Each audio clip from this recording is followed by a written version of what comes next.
முஅத்தின் இருக்காரே, முஅத்தின் வாங்க செல்ற முஅத்தின், இவர் அதான் சொன்னதோட நாங்க என்ன துவா ஓதுவோம்?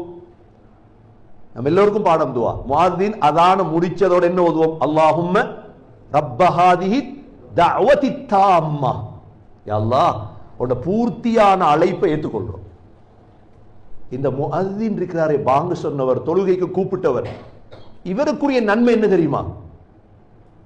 இன்றைக்கு எங்களுக்கு தெரியும் கிழவன்மார் பாங்கு செல்றது, கொஞ்சம் கிழவன்மார பாங்கு ஸ்ரீலங்காவில் செல்வாங்க. எங்க அசர செல்வாரு, முஅத்தினுக்கு சம்பளம் கொடுக்குறியா, நீ வாழ்ந்துடையும் பட செத்துடையும் பட, வாழ்ந்தாலும் குழப்பம் செத்தாலும் குழப்பம். முஅத்தின் போடுமே பள்ளி வாழ்ந்துட்டா தொழில் விட்டுட்டு போய் தருவார்.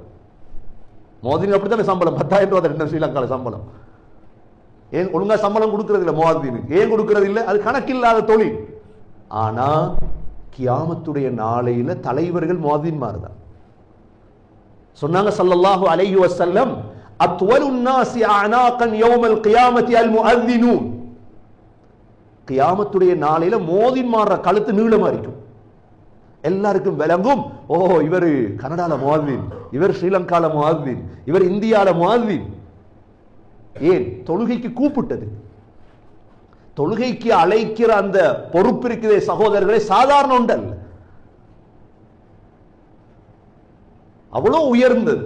சொன்னாங்க ஸல்லல்லாஹு அலைஹி வஸல்லம், முஅத்தினுடைய சத்தம் எங்கெங்கெல்லாம் கேட்குமோ அந்த இடத்துல உள்ள மனிதன், ஜின், கல் எல்லாமே கியாமத்தை சாட்சி. இவர் அதான் சொன்னார், இவர் கூப்பிட்டார், தொழுகைக்கு கூப்பிட்டார். கண்ணியமிக்க சகோதரர்களே, ஒரு பகுதி இது. நாங்க முழு இஸ்லாத்தின் பக்கம் கூப்பிடுறோம். ஒருத்தர முஸ்லிமா பிறந்தவர் தொழாம இருக்கிறார், ரூம்ல இருக்கிறார், தொழுகை இல்லை, நாங்க ஒரு வார்த்தை சொல்றோம், தொழுங்கப்பா. அவர் போய் தொழுதுட்டார், பூர்த்தியா நன்மை கிடைக்கும் இன்ஷா அல்லாஹ், பூர்த்தியா நன்மை கிடைக்கும் சகோதரர்களே.